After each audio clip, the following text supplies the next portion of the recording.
नमस्कार, मैं हूं Abodh Srivastava. Amazing thought, amazing message, amazing information की दिशा में एक कदम और आगे। आज एक पौराणिक कथा। एक पंडित जी रामायण कथा सुनाया करते थे। लोग आते और भाव विभोर होकर कथा सुनकर जाते। पंडित जी का नियम था, रोज कथा शुरू करने से पहले आइए हनुमंत जी विराजिए। कथा शुरू करने के पहले सर्वप्रथम वो यह कहते कि आइए हनुमंत जी विराजिए, और यह कहकर हनुमान जी का आह्वान करते थे। फिर 1 घंटा प्रवचन करते थे। एक वकील साहब प्रतिदिन कथा सुनने आते। वकील साहब के भक्ति भाव पर एक दिन तर्कशीलता हावी हो गई। उनके भक्ति पर एक दिन तर्कशीलता हावी हो ही गई। उन्हें लगा कि महाराज रोज आइए हनुमंत जी विराजिए कहते तो हैं, क्या हनुमान जी सचमुच आते होंगे?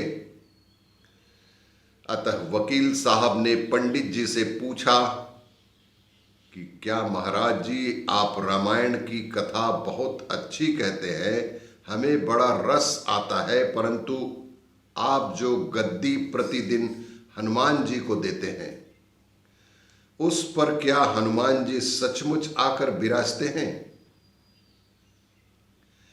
पंडित जी ने कहा, हाँ, यह मेरा व्यक्तिगत विश्वास है कि राम कथा हो रही हो तो श्री हनुमान जी अवश्य पधारते हैं। पंडित जी ने कहा कि हाँ, यह मेरा व्यक्तिगत विश्वास है कि राम कथा जहां भी हो वहां भक्त हनुमान अवश्य ही पधारते हैं। वकील ने कहा, महाराज ऐसे बात नहीं बनेगी।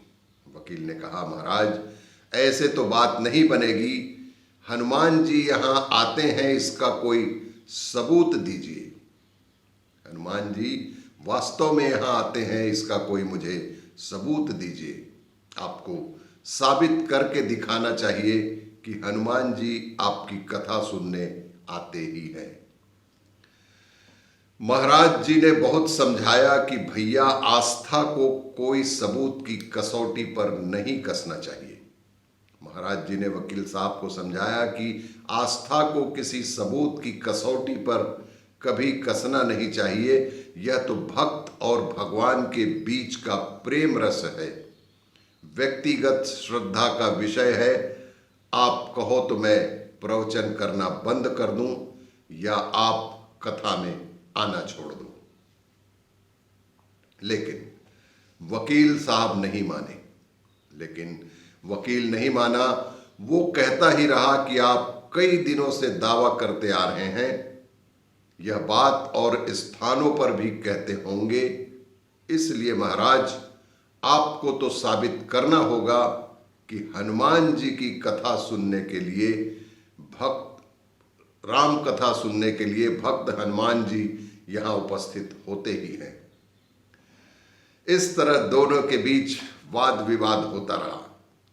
इस तरह वकील साहब और पंडित के बीच वाद विवाद होता रहा। मौखिक संघर्ष बढ़ता चला गया।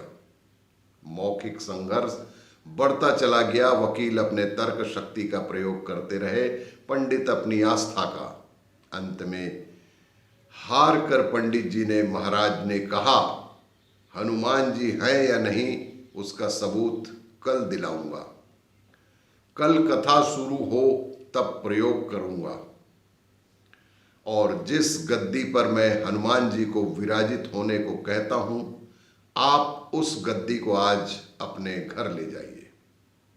जिस गद्दी पर मैं हनुमान जी को विराजित होने को आह्वान करता हूं, आप उस गद्दी को आज अपने घर ले जाइए और कल अपने साथ उस गद्दी को लेकर आइए। और फिर मैं कल गद्दी यहां रखूंगा।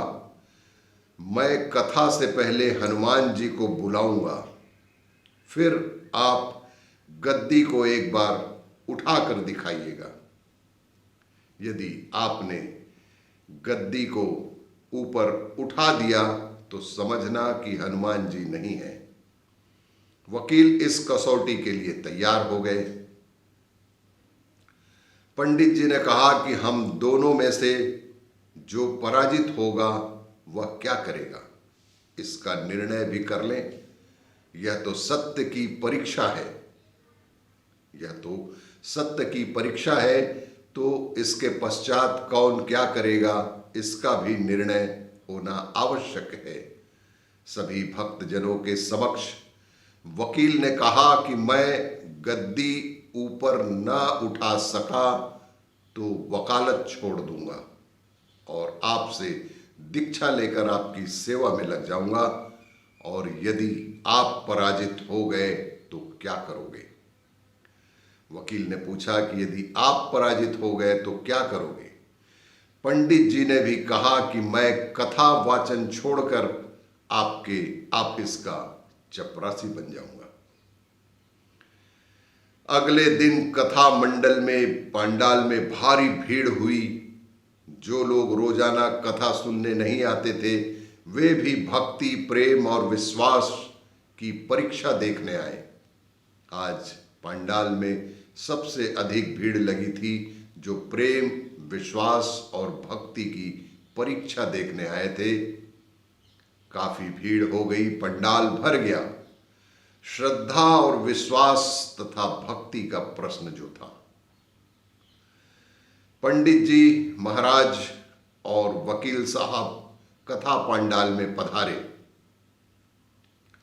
वकील साहब जो पर गद्दी अपने घर ले गए थे वापस लाकर पंडाल में गद्दी रखी गई।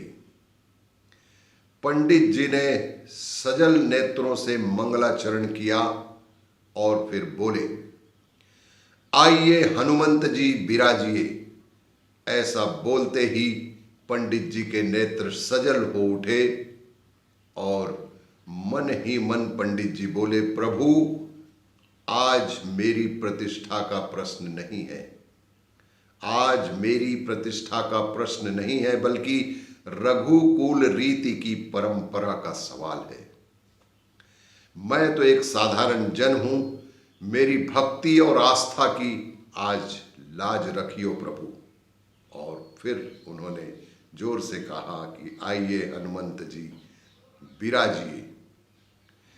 फिर वकील साहब को निमंत्रण दिया कि वकील साहब आइए और गद्दी को एक बार उठाकर दिखाइए।